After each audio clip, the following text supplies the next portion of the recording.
Hola a todos, bienvenidos a este webinar gratuito, ingresos de las personas morales, cuándo y cómo se acumulan. Mi nombre es Alfredo Cobos del Centro de Estudios Fiscales, Innovación y Negocios, el CEFIN, y me encanta recibirte el día de hoy. Bienvenido, bienvenida a este espacio donde juntos vamos a analizar tanto fundamentos como aplicaciones prácticas relativas a los ingresos de las personas morales. Tráete un cafecito, toma lápiz y papel porque los próximos minutos van a ser tu mejor inversión del día. Van a ser los minutos mejor invertidos del día de hoy, porque al concluir este webinar gratuito tendrás herramientas bien valiosas para irlas a aplicar directo desde el día de hoy, de inmediato, en tu trabajo con clientes y empresas. Así que bienvenido, bienvenida, quédate en este momento porque la cosa apenas arranca. Antes de irnos de lleno con el contenido, quiero que me conozcas un poquito. Soy Alfredo Cobos, licenciado en contaduría, maestro en impuestos, consultor e instructor certificado por Conocer y también fundador del Centro de Estudios Fiscales, Innovación y Negocios, el CEFIN, y de CG Consultores Pyme, una firma de consultoría contable y fiscal. Y el día de hoy estoy aquí para compartir contigo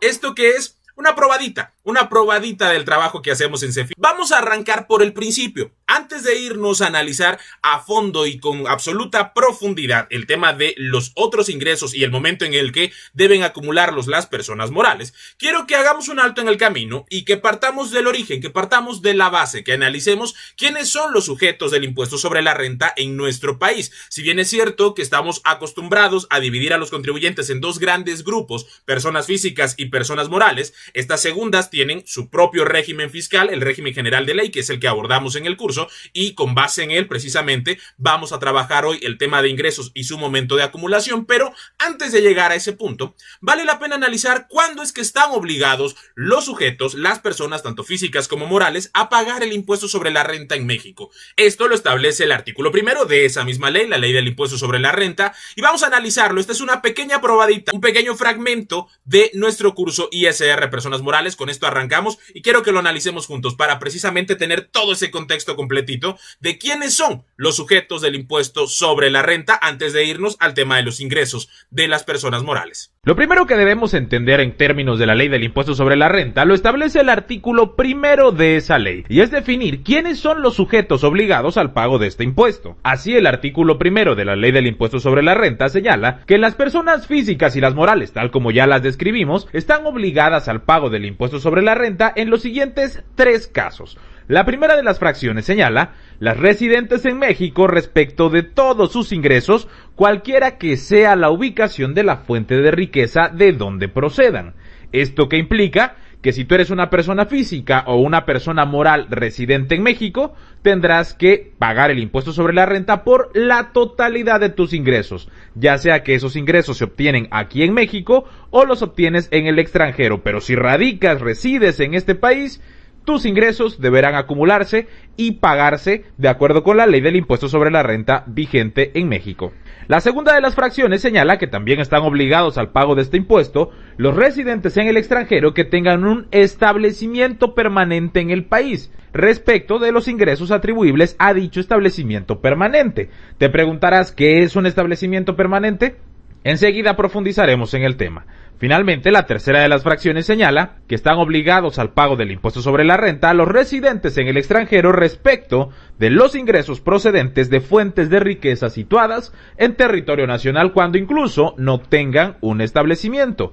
Vamos a entender estas tres fracciones a la luz de ejemplos claros que te permitan identificar los casos y supuestos en los que se dan este tipo de ingresos sujetos al impuesto sobre la renta en México. Perfecto, ya estamos entrando en calorcito, ya estamos avanzando con los temas. Sujetos del impuesto sobre la renta: residentes en territorio nacional, personas que tengan un establecimiento permanente o que tengan fuente de riqueza ubicada en México. Esos son los sujetos. De todo este gran universo de sujetos del impuesto sobre la renta, en nuestro webinar gratuito nos vamos a enfocar en las personas morales residentes en México, que son contribuyentes del impuesto sobre la renta en el régimen general de las personas morales. Este es el régimen que establece las características generales que aplican la enorme mayoría de las personas morales en México. ¿Cuáles son esas condiciones? Bueno, ahí se establecen los ingresos, las deducciones, los requisitos de las deducciones, y se compone del título segundo de la ley del impuesto sobre la renta.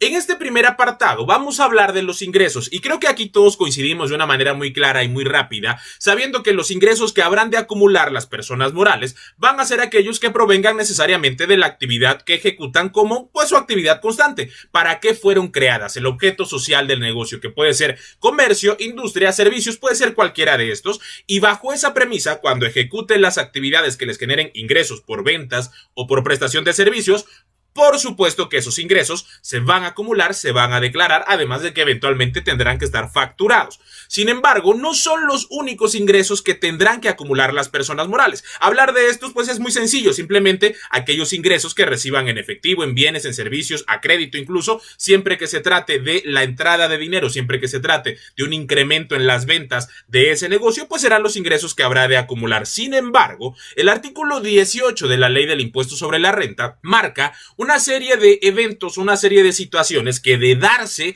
en la vida cotidiana de cualquier persona moral, tendrían necesariamente que detonar la acumulación de otro ingreso, tendrían que generar un ingreso adicional a los que ya de por sí hemos contemplado en sus ventas. ¿Por qué me quiero detener en este punto? Porque se trata de un aspecto que no todos los colegas dominan a fondo y que no todos los colegas tienen en el radar, y que muy probablemente alguna de las empresas con las que tú has trabajado o que tú estés trabajando actualmente, algún cliente al que le lleves la contabilidad, en una de esas ya cayó en alguno de estos supuestos, y si no tenías claro que generan un ingreso acumulable, entonces podríamos incluso estar evitando la acumulación de un ingreso al que estamos obligados por ley, y eso, en caso de una revisión por parte de la autoridad, puede tener serios problemas, puede traer consigo serias preocupaciones que podemos evitar, que podemos prevenir, que podemos corregir, y es lo que quiero que hagas a partir de este momento. Así que vamos a analizar el artículo 18, que establece otros ingresos que deben obviamente acumular las personas morales. Otro punto a destacar tiene que ver con que no solamente las personas morales están obligadas a acumular los ingresos provenientes de sus operaciones cotidianas, de esas actividades ya sea comerciales, industriales o de servicios que realiza, sino que a través del artículo 18 de la Ley del Impuesto sobre la Renta se les obliga a estar en condición de acumular otros tipos de ingresos, algunas otras fuentes de dinero que pueden llegar a convertirse en ingresos acumulables para la empresa. El artículo 18 de la Ley del Impuesto sobre la Renta establece que, además de los ingresos que ya analizamos, los provenientes de las actividades cotidianas de la empresa, también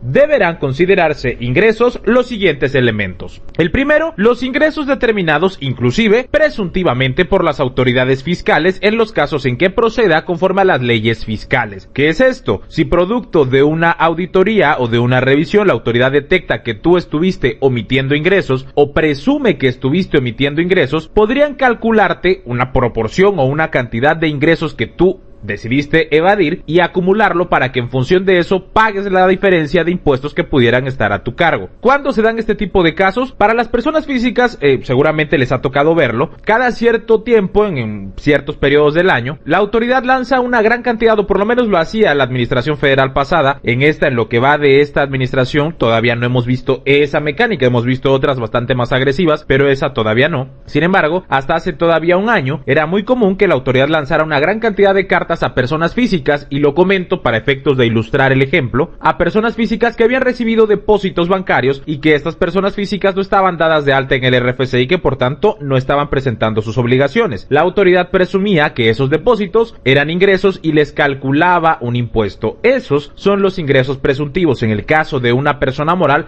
aplica exactamente igual. Si la autoridad identifica depósitos o transferencias a nuestras cuentas bancarias cuyos importes no se declararon en nuestros pagos provisionales o en nuestro impuesto del ejercicio, puede presumir que son ingresos y por tanto calcularnos un impuesto sobre ese ingreso presuntivo. Por tanto, de ahí entonces que tengamos que acumularlo.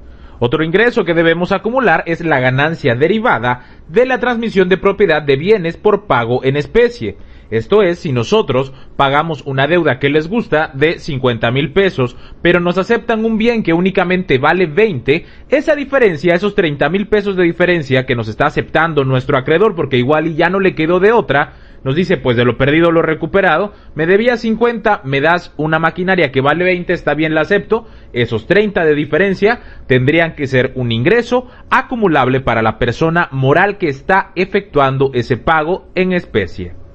Así también los que provengan de construcciones, instalaciones o mejoras permanentes en bienes inmuebles que de conformidad con los contratos por los que se otorgue el uso o goce temporal, es decir, el arrendamiento, queden a beneficio del propietario. Esto es que si nosotros somos una persona moral que tenemos en propiedad una bodega y la ponemos en renta, de repente pues el arrendatario decide hacerle ciertas mejoras importantes, igual y le construye unos cuantos metros más y la está utilizando durante un tiempo, pero termina el contrato de arrendamiento y nos entregan de nueva cuenta la propiedad, cuya superficie ahora es mayor porque le hicieron una adición, una construcción. El valor de esa mejora que hoy nos vamos a quedar sin que nosotros hubiéramos tenido que gastar para efectuarla, sino porque el arrendatario la deja y ahora incrementó el valor de nuestra propiedad, esa diferencia tendríamos que acumularla. Aquí el punto es identificar a cuánto va a ascender ese ingreso, cómo determinar ese ingreso. Nosotros como contadores e incluso el propio contribuyente no podría determinarlo, tendría que someterse a un proceso de avalúo por un perito especializado que determine cuál es el valor del incremento. Se los pongo barato. ¿Ustedes creen que esto lo hacen las empresas de manera constante? Si de por sí ya acumular los ingresos que efectivamente provienen de las ventas a veces se convierte en todo un reto para nosotros como contadores de hacerle ver a nuestros clientes que es indispensable acumular la totalidad de los ingresos, imagínense ustedes este tipo de casos, que tenemos la obligación de acumularlo, sí, por supuesto, pero difícilmente vamos a tener el valor de ese ingreso, salvo que exista el pago de un peritaje, de un avalúo, que también va a implicar, por cierto, gastos adicionales. Es decir, la empresa va a pagar el avalúo, que le va a costar dinero, y además va a pagar los impuestos que resulten de determinar ese avalúo. Lo que muchas veces pasa es que esos ingresos suelen omitirse malamente porque la propia ley en el artículo 18 establece que su obligación es acumularlos, pero la realidad se impone desafortunadamente y también quizá sea una manera extrema desde el punto de vista de la autoridad y en este caso del legislador de intentar hacer ese cobro sin garantizar cuáles van a ser los mecanismos para poder definir el valor de ese ingreso. Así que si bien es cierto que esto lo establece el artículo 18, este tercer punto quizá en muchos casos es letra muerta. Mi deber como su instructor es explicárselos y el de ustedes como profesionales de la contaduría y los impuestos también explicárselo a sus propios clientes para que cuando caigan en esos supuestos ellos sepan de manera clara y eventualmente por escrito que están obligados a acumular ese ingreso. Ya si deciden acumularlo o no, ya si deciden pagar el avalúo o no, ya por fortuna no será bronca nuestra como asesores fiscales o como contadores, puesto que debemos asegurarnos de informárselo y de que quede evidencia que nosotros cumplimos con hacerle saber que el artículo 18 le obliga a acumular ese ingreso. E insisto, ya si la empresa lo acumula o no, ya es decisión de ellos. Otros ingresos que también deben acumularse son la ganancia derivada por la venta de activos fijos y terrenos, así como títulos valor, acciones y partes sociales. También los pagos que se perciban por la recuperación de un crédito deducido por incobrable. Más adelante, cuando veamos deducciones autorizadas, veremos que cuando un crédito se considera incobrable, puede deducirse bajo ciertas condiciones y con algunas características, pero si pasado el tiempo y una vez que nosotros ya hicimos deducible ese crédito, de repente nuestro deudor se acuerda que nos debe una lana y decide pagárnosla, en ese momento la cantidad que se recupere deberá acumularse como un ingreso. Así también la cantidad que se recupere por seguros, fianzas o responsabilidades a cargo de terceros, tratándose de pérdidas de bienes del contribuyente. Esto es, si de repente teníamos un vehículo, por ejemplo, que se convierte en una pérdida total a partir de un siniestro o un accidente y la aseguradora nos repone el valor total del vehículo o una parte considerable de acuerdo con la prima que nosotros hubiéramos pagado y la cobertura que tengamos, esa cantidad que se considera una recuperación de seguro deberá entonces acumularse como otro ingreso. Finalmente deberán también acumularse como otros ingresos los intereses que tengamos a favor en el ejercicio, ya sea porque concedimos créditos de la propia venta de nuestras mercancías o nuestros servicios, o incluso si le concedimos algún préstamo a otra empresa o algún tercero y por el cual le cobramos intereses. Siempre que estos intereses sean a nuestro favor, estamos obligados a acumularlos a nuestros ingresos. Lo mismo sucede con el ajuste anual por inflación acumulable, del que hablaremos con particular precisión hacia el final del curso, pero tenlo en cuenta ya que se considera como otro ingreso. Y habría que señalar también para concluir que deberán acumularse como otros ingresos aquellas cantidades recibidas en efectivo, ya sea en moneda nacional o extranjera, por concepto de préstamos, aportaciones para futuros aumentos de capital o aumentos de capital mayores a 600,000 pesos, cuando estos no se declaren y se informen oportunamente. A ver, vamos a ver si entendimos esta parte. Quiere decir que yo puedo recibir préstamos, por supuesto. Puedo recibir también aportaciones para futuros aumentos de capital, pero estamos obligados a revelarlo a través de nuestra declaración anual, pero únicamente con fines informativos, siempre que estos superen los 600,000 pesos. Si nosotros no informamos y efectivamente superan los 600,000 pesos, por el simple hecho de no haber hecho la información, valga la redundancia, esas cantidades que originalmente fueron préstamos o aportaciones para futuros aumentos de capital, en este momento se convierten en ingresos acumulables. Así que muy abusados, puesto que cuando ustedes en las empresas a las cuales les presten sus servicios, ya sea como contadores independientes o como contadores dentro de la estructura laboral de la empresa, si se da la condición de recibir préstamos por más de 600,000 pesos, hay que informarlo. Y si esos préstamos que nosotros estamos recibiendo por la vía que sean, ya sean bancarios o ya sean de un tercero, hay que informarlos. ¿Cómo? A través de nuestra declaración anual, y no nos van a generar ningún cargo, ningún pago, simplemente estamos cumpliendo con la obligación de informarlo a través de la declaración anual. Caso contrario, si omitimos revelar esa información, entonces la autoridad puede considerar que esos ingresos deberán acumularse por el simple y sencillo hecho de no haber cumplido con lo que establece el artículo 18 de la Ley del Impuesto sobre la Renta, que es que cuando recibamos ya sea préstamos o aportaciones para futuros aumentos de capital cuyo importe supere los 600,000 pesos en un ejercicio, debemos informarlo en la declaración anual. Muy atento con estos puntos, porque suelen ser cuestiones, quizá puntos finos, aspectos en los cuales en ocasiones muchos colegas pudieran no tener toda la baraja para tomar decisiones, así que es bien importante que hoy que los conoces puedas identificar en qué momentos la empresa para la cual tú trabajas, o como lo decíamos hace un momento, para la que prestas tus servicios, encaja en alguno de estos supuestos, y cuando así sea, asegurarnos de cumplir con los requisitos que establece el artículo 18 en cuanto a acumular los ingresos que apliquen, o eventualmente a informarlo, como es el caso de los préstamos y de las aportaciones para futuros aumentos de capital.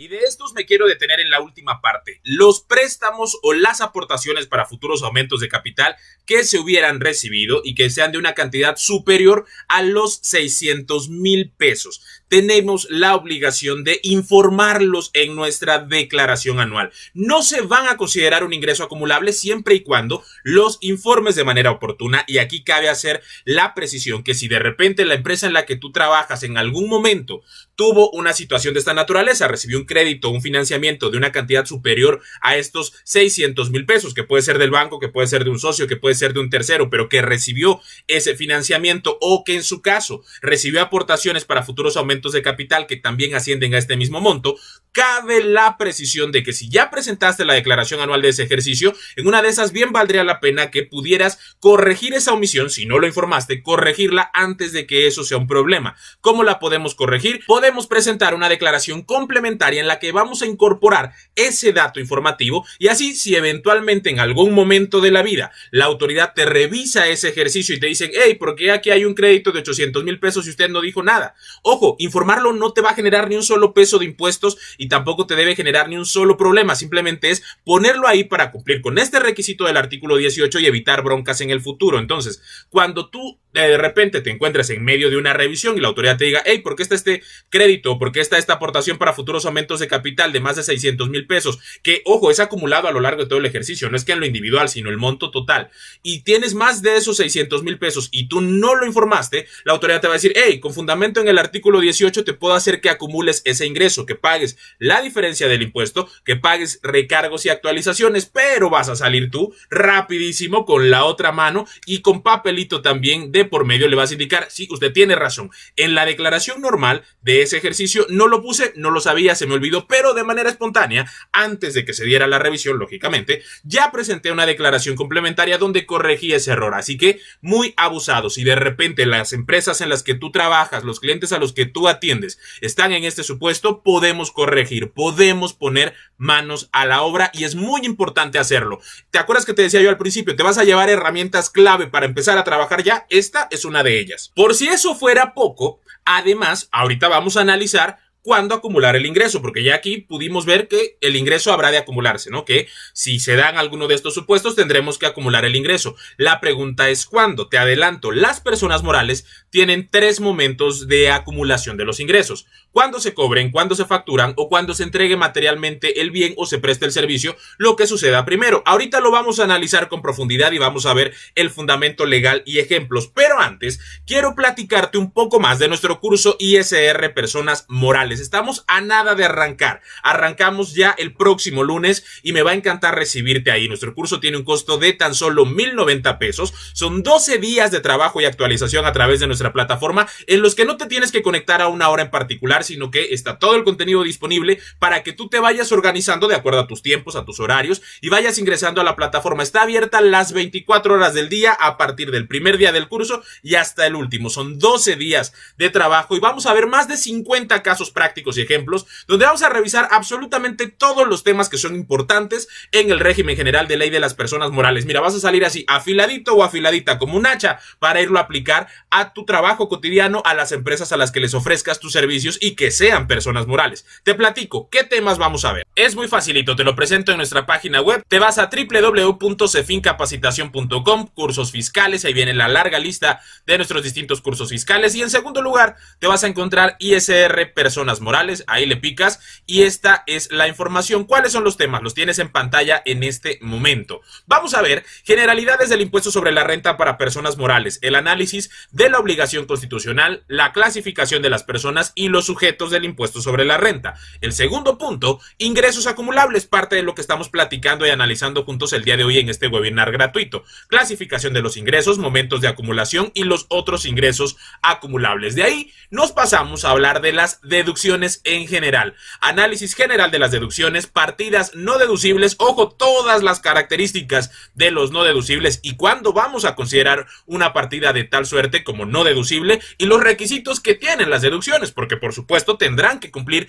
requisitos específicos que la propia ley establece. Esto de las deducciones en general. Pero hay una deducción importantísima que a todos nos resulta fundamental dominar cuando se trata de personas morales y me refiero a la deducción de inversiones. Te voy a enseñar todo el procedimiento, desde el monto original de la inversión, el cálculo de los factores de actualización para efectos de la deducción de inversiones con los índices nacionales de precios al consumidor, determinar los meses completos de uso en el ejercicio, calcular la deducción de inversiones a partir de los porcientos máximos autorizados, incluida por supuesto la deducción de vehículos y camionetas con un especial énfasis en este punto, así que vas a terminar el curso dominando a fondo deducción de inversiones. De ahí nos pasamos a costo fiscal de lo vendido, determinación del resultado del ejercicio que incluye cálculo anual, pérdidas fiscales y base para PTU. En el caso de pérdidas fiscales, todas sus actualizaciones te las enseño de la A a la Z. Vamos a ver pagos provisionales, coeficiente de utilidad, cómo determinarlo y qué hacer cuando no hay, además de la determinación y análisis del pago provisional de las personas morales. Te voy a enseñar a calcularlo desde cero para cerrar con el estudio de las otras obligaciones de las personas morales, todo esto a lo largo de 12 días que arrancan ya muy pero muy pronto y me va a encantar que nos acompañes. El curso tiene un costo de 1,090 pesos y aquí te puedes inscribir directamente en nuestra página web en www.cefincapacitacion y como habrás visto salió por aquí una ventanita que es nuestro chat, está ahí disponible de manera permanente para que si tienes alguna duda una vez que estás visitando nuestra página, por ahí nos puedes escribir y siempre hay gente dispuesta a ayudarte a resolver cualquier inquietud, cualquier duda que puedas tener y apoyarte en tu proceso de inscripción. Las inscripciones ya están abiertas, tenemos un lugar para ti y me va a encantar que por ahí nos acompañes. Ahora bien, decíamos, esos son los ingresos que tiene que acumular una persona moral, pero ¿en qué momento habrá de acumularlos? Vamos a dividirlo en dos grandes grupos. Primero vamos a hablar de en qué momento acumulan sus ingresos las personas morales, comunes y corrientes, y posteriormente de las sociedades civiles, que varía su momento de acumulación.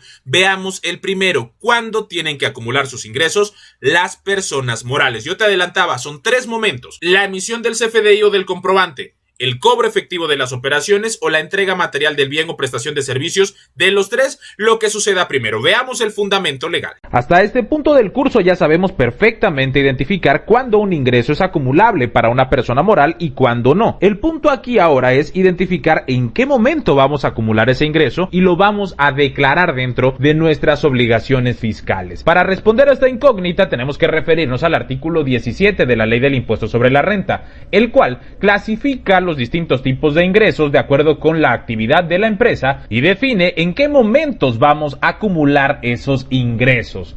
Por ejemplo, tratándose de la enajenación de bienes o la prestación de servicios, cuando se dé cualquiera de los siguientes supuestos, el que ocurra primero. 1. Cuando se expida el comprobante fiscal que ampare el precio o la contraprestación pactada. 2. Se envíe o entregue materialmente el bien o cuando se preste el servicio. Y 3. Cuando se cobre o sea exigible total o parcialmente el precio o la contraprestación pactada, aun cuando provenga de anticipos. A ver si estamos entendiendo esto. Entonces, quiere decir que si nosotros somos una empresa que se dedica a la enajenación de bienes, esto es compra-venta de cualquier bien, o a la prestación de servicios, el tipo de servicios de que se trate, tenemos que revisar que las operaciones que vamos a estar declarando, esos ingresos que vamos a reportar, en qué momento se dan estos tres supuestos para que en función de lo que suceda primero, podamos entonces acumular el ingreso y de esta manera cumplir con esa obligación fiscal. Hablamos de tres momentos distintos: cuando se expide el comprobante fiscal, que es en el momento en el cual generamos la factura, cuando se entregue el bien o se preste el servicio, o cuando se cobre. Esos tres momentos, lo que suceda primero será a partir de ese punto cuando se acumule el ingreso. Vamos a aterrizarlo a un ejemplo.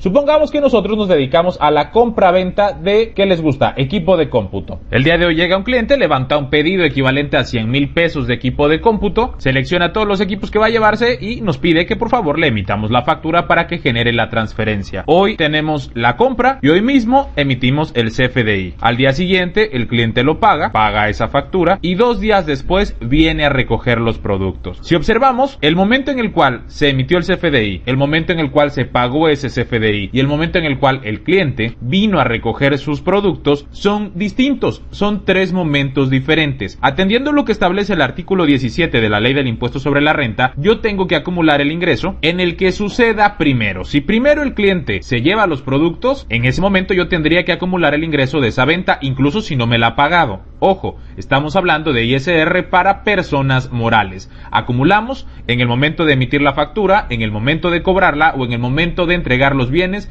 lo que suceda primero. Si yo primero entrego los bienes, incluso sin haber hecho la factura, yo tendría que acumular ese ingreso. Si por el contrario, como el caso que nos ocupa, lo primero que hice fue facturar, en el momento en el que yo facturo esa venta, tengo que acumular el ingreso sin importar si ya la cobré o no. Si distinto de esto, el cliente hubiera llegado y nos hubiera hecho primero el pago, incluso sin haber hecho la factura nosotros y sin haber entregado el producto por el simple motivo de haber recibido el pago, ya tendríamos que acumular ese ingreso, incluso, ojo, si lo hiciera a modo de anticipo. Muy atentos con este punto, esa frase se la tendrían que aprender de memoria permanentemente. ¿En qué momento voy a acumular el ingreso? Cuando lo facture, cuando lo cobre o cuando entregue el producto o el servicio, lo que suceda primero, invariablemente. Fíjense que muchas veces confundimos el hecho de decir, bueno, yo ya recibí el dinero pero no lo he facturado. El dinero entra a la cuenta el día 30 del mes, pero yo creyendo que voy a ser muy listo, me evito hacer la factura, la hago hasta mañana y ya considero que no voy a acumular ese ingreso porque no lo facturé. Graso error, señores. Es bien importante que tengamos en cuenta que el artículo 17 de la Ley del Impuesto sobre la Renta, en su primera fracción, señala claramente que para enajenación de bienes o para la prestación de servicios, tengo que revisar los tres momentos: facturación del producto, pago de esa venta, de esa factura, o la entrega material de los bienes o de servicios, y debo acumular el ingreso en el momento que suceda primero. Si primero cobré, en ese momento lo acumulo, como sería el caso del ejemplo que les acabo de poner. Si al 30 del mes tú ya cobraste ese dinero, incluso como un anticipo, no importa si no lo has facturado, no importa si no has entregado los productos, si eres una persona moral del régimen general, que es el que estamos estudiando, desde ese momento ya estás obligado a acumular ese ingreso. Lo mismo aplica si ya emitimos el CFDI pero no lo hemos cobrado. Aquí hay una excepción que tienen las sociedades civiles y enseguida hablaremos de ella, pero en términos generales, si tú eres una sociedad anónima, una sociedad de responsabilidad limitada, una sociedad por acciones simplificada, en cualquier momento de estos tres que suceda primero, será ese el punto en el cual tú estés obligado a reconocer el ingreso. Cabe señalar que hay cierto tipo de personas morales que pueden tributar bajo la modalidad de flujo de efectivo, que tienen algunas salvedades a este respecto, pero más tarde hablaremos de ellas y tienen ciertas particularidades y también autorizaciones que recibir. Le dedicaremos un tema especial hacia el final del curso. Por regla general, la enorme gran mayoría de las personas morales, casi la totalidad de estas,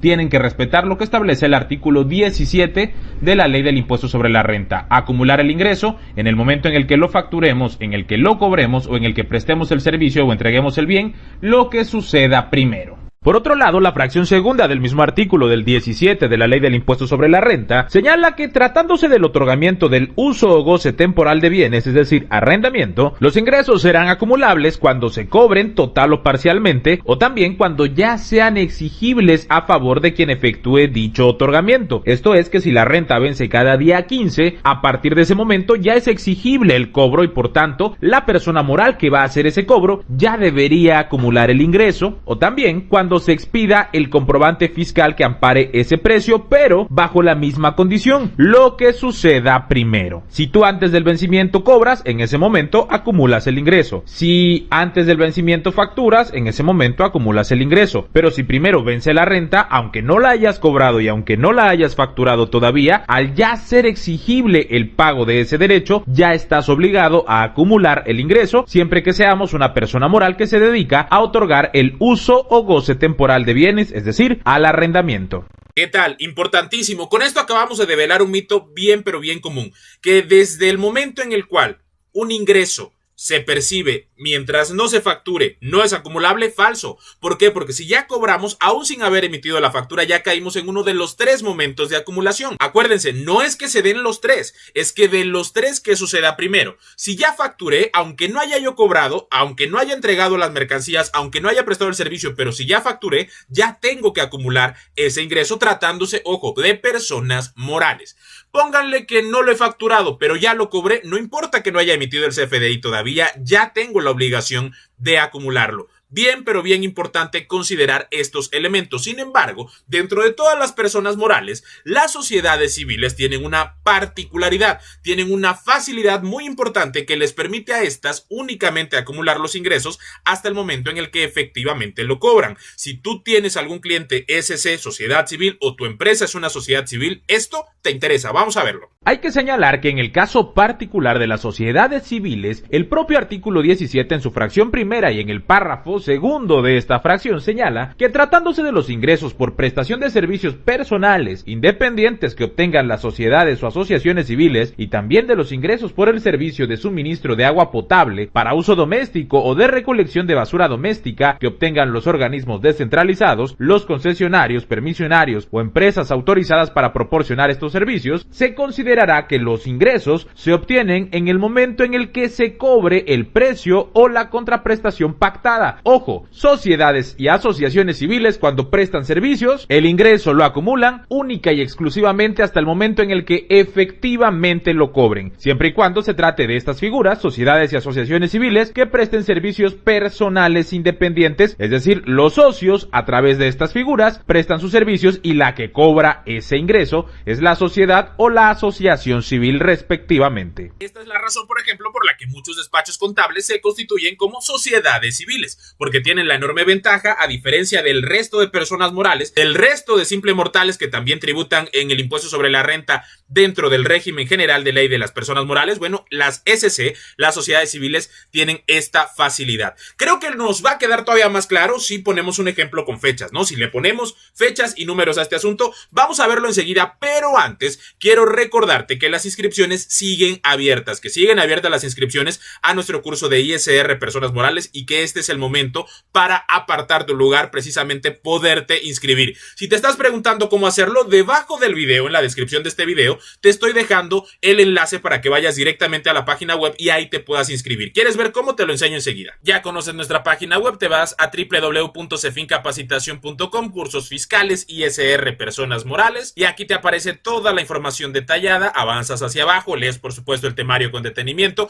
Por cierto, se me había olvidado decirte, tenemos 2 sesiones en vivo en el marco de nuestro curso. Contempla 2 sesiones de trabajo en vivo a través de videoconferencia en tiempo real, donde yo voy a estar respondiendo tus dudas, y por supuesto dentro del curso hay foros de dudas a través de los cuales puedes irlas exponiendo por escrito, no esperarte hasta las sesiones en vivo, y yo entro todos los días a ver cómo van avanzando y a revisar sus actividades, porque el curso contempla una serie de actividades, ejercicios prácticos que tú vas a resolver como en la escuela, pero mejor, porque te los vamos vamos a calificar y te vamos a dar todas las retroalimentaciones necesarias para que aproveches el aprendizaje al 100%. Todo esto a lo largo de los 12 días que contempla nuestro curso. Acuérdate que en nuestra página web siempre te va a aparecer este mensajito de un asesor CEFIN que va a estar listo y dispuesto a ayudarte a resolver cualquier duda que pudieras tener y apoyarte en tu proceso de inscripción. Pagar con tarjeta es muy fácil, te vas hasta esta parte de la página web y aquí vas a ver varios botones con el enlace ya sea de Mercado Pago, el logotipo que ves ahora en pantalla, o en cualquiera que dice paga tu curso con tarjeta. Aquí le picas y a través de ese formulario puedes pagar con tu tarjeta de crédito o débito. Que si eres de los que dicen yo no quiero pagar con tarjeta, tampoco quiero pagar en línea, quiero hacerlo con un depósito bancario, con una transferencia, avanzas hacia el final de la página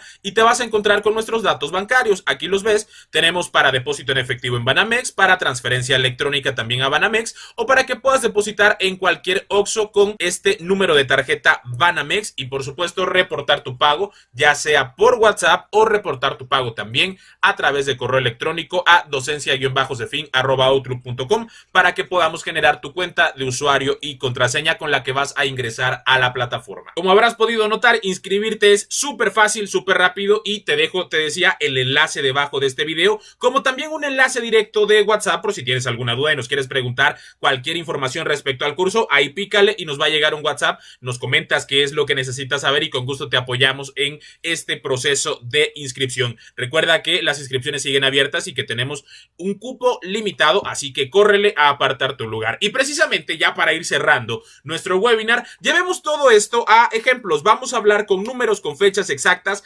acerca de los momentos de acumulación. Presta atención que te lo presento enseguida. Vamos a ver si estamos entendiendo realmente los momentos de acumulación, aterrizando todo a este ejemplo. Recuerda, persona moral debe acumular el ingreso en el momento en el que lo cobra, en el que lo factura o en el que entrega el producto o el servicio, lo que suceda primero. Tenemos aquí a Distribuidora Comercial del Sureste SADCB, que le vendió a Pedro González el 29 de diciembre de 2019 200,000 pesos, recibiendo una transferencia ese mismo día. Y ponemos esa fecha para ser todavía más puntuales con la importancia de identificar el momento de acumulación. En plenas épocas navideñas, el 29 de diciembre de 2019, antes de cerrar el ejercicio, entonces, Distribuidora Comercial del Sureste vende los 200,000 pesos, recibiendo ese mismo día la transferencia, pero deciden no facturar el ingreso sino hasta el 2 de enero de 2020, por la razón que sea, porque ya estaban por cerrar las oficinas, porque no les dio tiempo, o incluso porque creyeron que quizá al no facturar ese ingreso podrían no acumularlo en 2019 y pasarlo hasta el ejercicio siguiente 2020. Y finalmente terminan entregando los productos hasta el 6 de enero de 2020. ¿En qué momento debemos acumular el ingreso? Vamos a analizar las fechas. Lo primero es que el cobro se hizo el 29 de diciembre de 2019. Uno de los primeros elementos que tenemos. Lo siguiente que pasó fue la factura. Facturamos el 2 de enero de 2020. Por último, entregamos el 6 de enero también de 2020. Si atendemos el criterio de la primera fracción del artículo 17 de la Ley del Impuesto sobre la Renta, que debemos acumular el ingreso en el momento en el que cobramos la venta, la facturamos o entregamos el producto o servicio, lo que suceda primero, atendiendo a las fechas, lo que sucedió primero fue el cobro, el 29 de diciembre de 2019. Por lo que, con fundamento en el artículo 17, fracción primera, esta persona moral, Distribuidora Comercial del Sureste SADCB, debe acumular esos 200,000 pesos en su declaración anual del ejercicio 2019, porque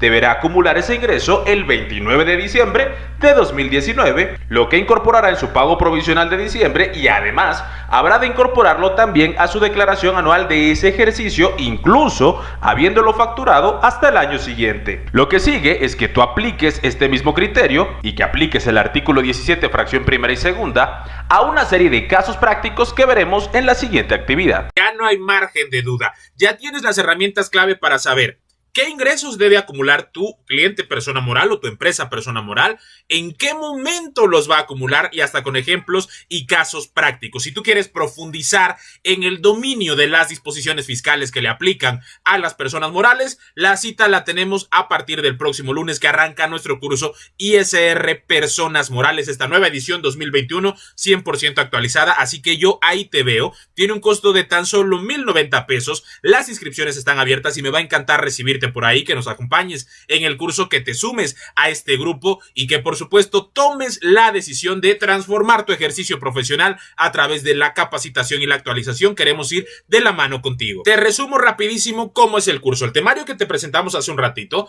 al que puedes acceder justo dando clic en el enlace que te dejo debajo del video, lo vamos a analizar juntos durante 12 días. 12 días en los que te invitamos a dedicar 2 horas diarias. No es que te tengas que conectar a una hora en particular y que forzosamente tengas que estar ahí esas 2 horas pegado a la computadora. No, te invitamos a invertir 2 horas entre el análisis del contenido y la solución de las actividades prácticas. 11 ejercicios, 11 actividades que tú vas a resolver, que vas a subir a la plataforma, que te vamos a revisar, que te vamos a enviar comentarios como en la escuela. Te decía yo hace ratito, como en la escuela, pero mejor, porque todo lo vamos a estar aterrizando a casos prácticos de empresas reales, a contextos reales que te ayuden a apropiarte del conocimiento, a llevarlo al campo laboral y a poderlo ejecutar y replicar de manera exitosa en tu trabajo cotidiano. Así que a lo largo de estos 12 días tú vas a estar trabajando a tu ritmo, en tus tiempos, de acuerdo con tus propios horarios y tus necesidades de tiempo y ocupaciones, y te vas organizando para que vayas avanzando de acuerdo a tu propio ritmo. Y de repente muchos, cuando escuchan que es autodirigido y que tú asumes el control y la manera en la que organizas sus tiempos, se preguntan: ¿y si tengo dudas, qué puedo hacer? No te preocupes, te voy a enseñar lo suficientemente bien para que no tengas ni una sola duda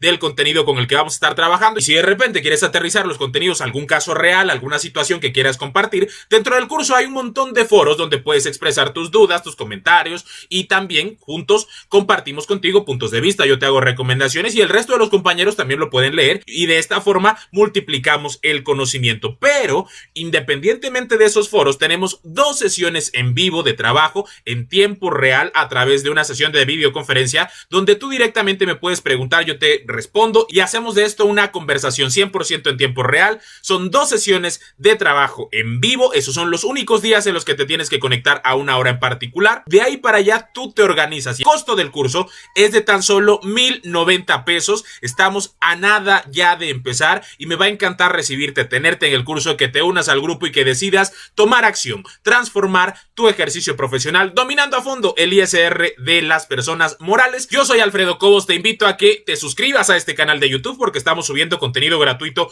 constantemente, además de que por supuesto le des like a nuestras páginas en Facebook, Impuestos al Día y Centro de Estudios Fiscales, Innovación y Negocios. Te dejo todos los enlaces justo debajo del video y nos volvemos a ver muy pronto. Yo espero que en el curso, en unos cuantos días, nos encontremos en el curso, que te inscribas, que tomes esta decisión, y si no te animas, nos volvemos a ver muy pronto. Suscríbete al canal para que puedas estar al tanto de las próximas novedades y contenidos gratuitos que subimos constantemente. Te veo en el curso ISR Personas Morales. Hasta entonces.